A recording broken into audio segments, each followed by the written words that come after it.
Aunque las neuronas vayan cambiando, la información se transmite y persiste, manteniendo una identidad psicológica consistente. Desde un punto de vista puramente físico-material, podríamos decir que no somos exactamente la misma persona a los 20 que a los 50 años, ya que la mayoría de nuestras células y moléculas han sido reemplazadas.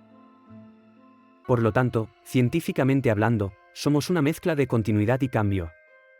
Físicamente vamos cambiando, pero mantenemos una identidad narrativa y mental que nos hace sentirnos como la misma persona a lo largo de los años, a pesar de los cambios biológicos.